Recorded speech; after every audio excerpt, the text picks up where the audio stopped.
Hello friends, જય મહારાજ, જય શ્રી કૃષ્ણ. આપ સૌનું મારી રિયા કિચન યુટ્યુબ ચેનલમાં સ્વાગત છે. તો આજે હું તમારા સાથે શેર કરીશ સરગવાના શાકની રેસિપી. તમે સરગવાનું શાક તો ઘણી બધી રીતે બનાવ્યું હશે, પણ જો તમે આ સરગવાનું શાક મારી રેસિપીથી બનાવશો તો ચોક્કસથી બધાને બહુ જ ભાવશે. આ શાક આપણે અલગ રીતે બનાવીશું, તો વિડીયોને સ્કીપ ના કરતા અને વિડીયોને એન્ડ સુધી જોજો. અને તમને મારી આજની આ રેસિપી પસંદ આવે તો વિડીયોને લાઈક કરજો. અને મારી આવી જ રેસિપી તમને જોવાની ગમતી હોય અને તમે હજી સુધી ચેનલને સબસ્ક્રાઈબ ન કરી હોય તો હમણાં જ સબસ્ક્રાઈબ કરજો અને બાજુમાં આપેલ બેલ આઇકોનને ડબલ પ્રેસ કરજો, જેથી મારી અવનવી રેસિપી વિડીયોની નોટિફિકેશન સૌથી પહેલાં તમારા સુધી પહોંચે. તો ચાલો આજની આ બધાને ભાવતી રેસિપી શરૂ કરીએ. તો સૌથી પહેલાં અહીંયા એકદમ ફ્રેશ અને વજનમાં 300 ગ્રામ જેટલો સરગવો લીધો છે. સૌથી પહેલાં સરગવાને આપણે કટ કરી લઈશું. સરગવાના ટુકડા તમે તમારા ચોઈસ પ્રમાણે નાના મોટા રાખી શકો છો. તો આ રીતે અહીંયા મેં સરગવાના ટુકડા કટ કરી લીધા છે. ત્યારબાદ અહીંયા 2 મીડિયમ સાઇઝના બટાકા લીધા છે, તેને પણ આપણે વચ્ચેથી કટ કરી લઈશું. તો અહીંયા સરગવો અને બટાકા બંને કટ થઈ ગયા છે.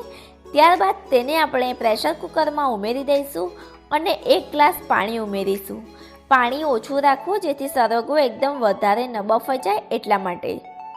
ત્યારબાદ તેમાં સ્વાદ પ્રમાણે મીઠું ઉમેરીશું અને કુકરનું ઢાંકણ બંધ કરીને ગેસ ઉપર પ્રેશર કુકરમાં સ્લો ટુ મીડિયમ ફ્લેમ પર 1 વિસલ આવી જાય એટલે તરત જ ગેસની ફ્લેમ બંધ કરી દઈશું અને પ્રેશર કુકરને ઠંડુ થવા દઈશું. તો 3 થી 4 મિનિટ પછી આપણું કુકર ઠંડુ થઈ ગયું છે અને તમે જોઈ શકો છો કે સરગવો અને બટાકા સારી રીતે બફાઈ ગયા છે. તો હવે આપણે ગેસ ઉપર એક નોનસ્ટિક કઢાઈને ગરમ કરવા માટે મૂકીશું. કઢાઈ ગરમ થઈ જાય એટલે તેમાં 2 ટેબલસ્પૂન તેલ મૂકીશું. તેલ ગરમ થાય એટલે 1 ટીસ્પૂન રાઈ ઉમેરીશું. રાઈ બરાબર ફૂટવા લાગે એટલે તેમાં હાફ ટીસ્પૂન જેટલી હિંગ ઉમેરીશું. ત્યારબાદ તેમાં હાફ ટીસ્પૂન સૂકી વરિયાળી ઉમેરીશું. વરિયાળી ઉમેરવાથી આ શાકનો ટેસ્ટ ખૂબ જ સરસ આવે છે. 2 ટેબલસ્પૂન આદુ લસણ મરચાંની પેસ્ટ ઉમેરીશું. જો તમે લસણ ન ખાતા હો તો લસણને સ્કીપ કરી શકો છો અને તીખાશની પ્રમાણ ઓછી કે વધુ તમે તમારા સ્વાદ મુજબ રાખી શકો છો.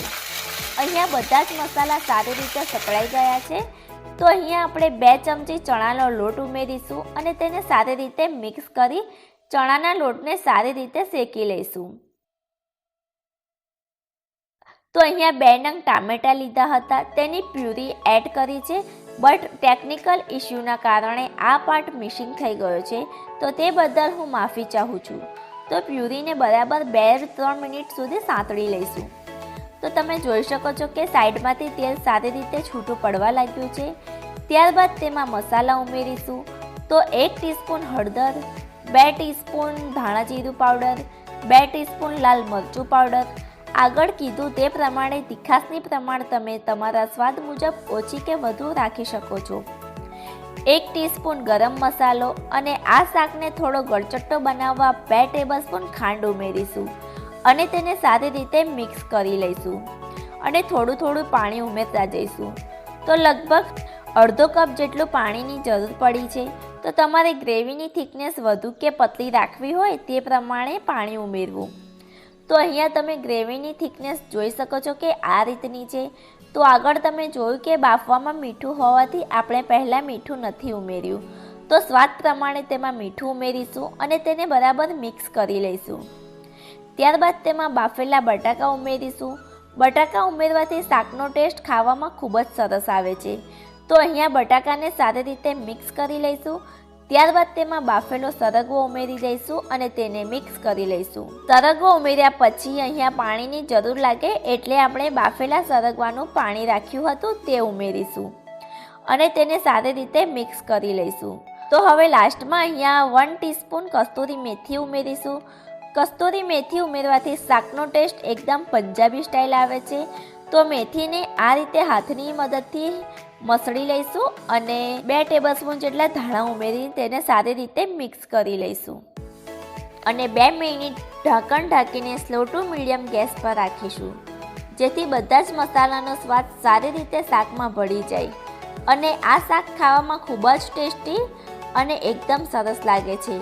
તો 2 મિનિટ પછી જેવું ઢાંકણ ખોલીને તમે જોશો તો શાકની સુગંધ ખૂબ જ સરસ આવશે. તો આપણું સરગવાનું આ શાક બનીને તૈયાર છે.